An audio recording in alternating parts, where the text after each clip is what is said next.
Decimal fraction आपका दो प्रकार के होते हैं, एक है टर्मिनेटिंग और एक है आपका नॉन टर्मिनेटिंग है।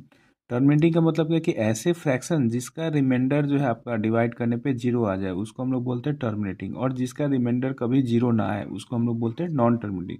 जैसे 0.3333 आता जा रहा है ना, कभी आपका जो है स्टॉप ही नहीं होगा तो उसको बोलते हैं नॉन टर्मिनेटिंग, अशांत आपका दशमलव। अब यहाँ पे देखिए तो अगर कोई फ्रैक्शन आपको दिया हुआ है ना, तो शांत आपका जो है होने के लिए, टर्मिनेटिंग डेसिमल होने के लिए जो है ये आपका क्यू जो है, क्यू हमेशा 2 का पावर m इंटू 5 का पावर n के फॉर्म में होना चाहिए। ठीक है, जहाँ पे m और n क्या है आपका पॉजिटिव नंबर है, ग्रेटर देन और इक्वल टू 0।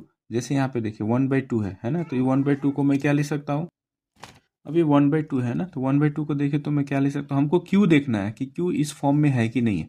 तो यहाँ देखिए तो 2 को मैं क्या लिख सकता हूँ, 2 का पावर 1 इंटू 5 का पावर 0। तो ये 2 इंटू आपका 5 के फॉर्म में है कि नहीं है, तो ये आपका टर्मिनेटिंग होगा। अब यहाँ पे 1/15 है, तो इसको क्या लिख सकते हैं, अगर आप 15 को अगर फैक्टराइज करें तो 3 इंटू 5, तो यहाँ पे इसको अगर मैं 2 का पावर m इंटू 5 का पावर n के फॉर्म में लिखूँ तो 2 का पावर 0 लिखूंगा, क्योंकि यहाँ पे 2 है ही नहीं, तो 2 का पावर 0 1 आ जाएगा है ना, तो 2 का पावर 0 इंटू 5 का पावर 1 तो हो गया।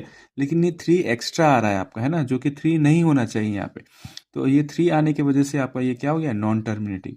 उसी तरह देखिए तो 3/50 है, तो इसको क्या लिखेंगे, 3/2 इंटू 25, और 2 इंटू 25 को क्या लिखेंगे, 2 का पावर 1 इंटू 5 का पावर 2 है ना, तो 2 और 5 के फॉर्म में आ रहा है। नीचे आपका जो है हमको हमेशा डिनोमिनेटर देखना है कि 2 इंटू 5 के फॉर्म में होना चाहिए।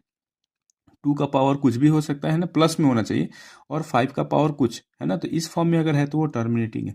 यहाँ पे देखें तो 12/25, तो ये आपका 12/2 और इंटू 5 का पावर 2, तो ये भी क्या है आपका टर्मिनेटिंग। तो ऐसे जो है हम लोग टर्मिनेटिंग डेसिमल और नॉन टर्मिनेटिंग डेसिमल हम लोग फाइंड कर सकते हैं।